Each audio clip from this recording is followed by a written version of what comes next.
Hello and welcome to MIEZARUTE Art School.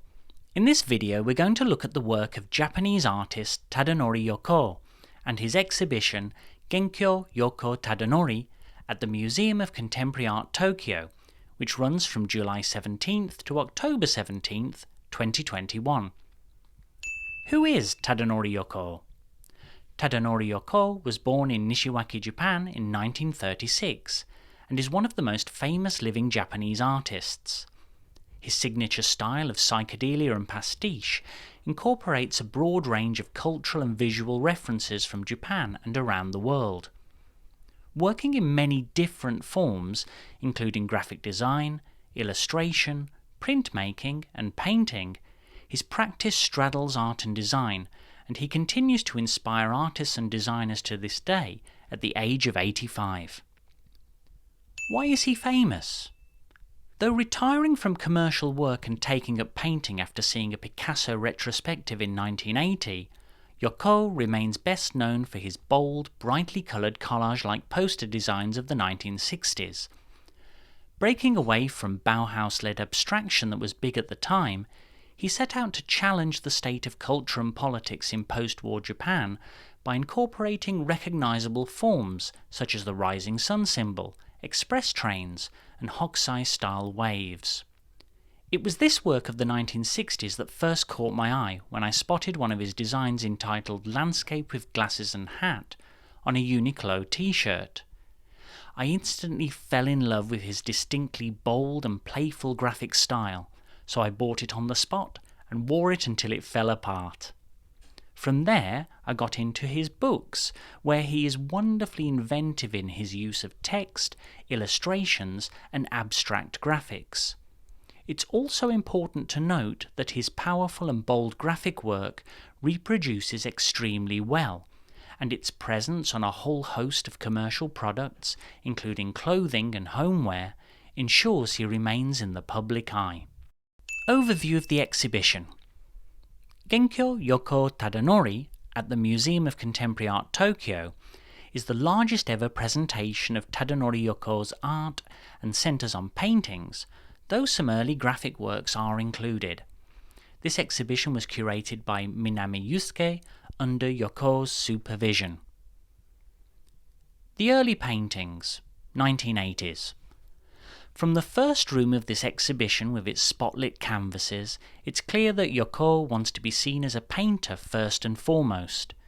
These paintings are unmistakably products of the 1980s, and to me, coming from a fine art background and having a Western perspective, the inspiration for their stylistic shifts soon became apparent. Yokoo's work from this period feature Julian Schnabel-esque mosaics and David Salle-esque panels, based on the way in which Francis Picabia built up images to express a feeling of space. To me, some of his paintings from this period have not aged well, hovering in the realm of pure pastiche. Still, it's interesting to see Yokoo's genesis as a painter and, as singer-songwriter Elvis Costello put it, you start out trying to copy something that fascinates you, fail, and in doing so, come up with something new. 1990s onwards. When we get to Yokoo's 1990s output, his brushstrokes become more fluent and large-scale compositions convincing. He also starts to incorporate unorthodox methods into his work, such as technomation, a technique used to create animations of waterfalls by passing light through a revolving disc onto transparent plastics. In these works, Yokoo combines, repeats, and transforms ancient and modern paintings and sculptures from both East and West in complex spiritual compositions, and the salon hang of this exhibition only adds to their dizzying energy. A highlight of this exhibition for me were Yokoo's rich and evocative red paintings of the late 90s and early 2000s, with their glowing orbs, star-filled skies, floating figures, and mysterious juxtapositions, complemented in the exhibition gallery space by a plush crimson carpet. In addition, a series of small collages are playful, fun, and in my opinion often trump the laboured intertextuality of the large-scale paintings they form the basis for. Graphic design work, 1960 to 1980.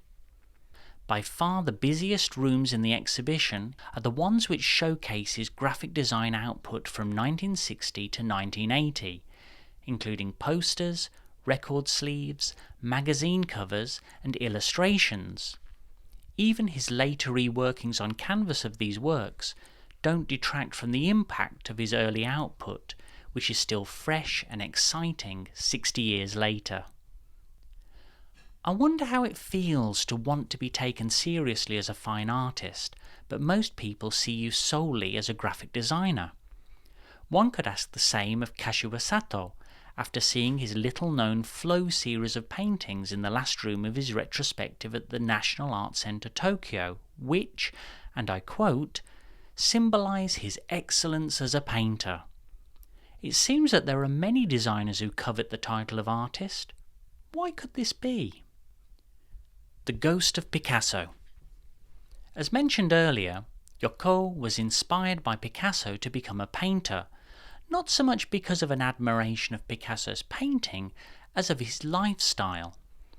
Picasso's ghost looms large in this exhibition, in cubism-like fragmented picture planes, direct references to his paintings, and portraits of Pablo himself.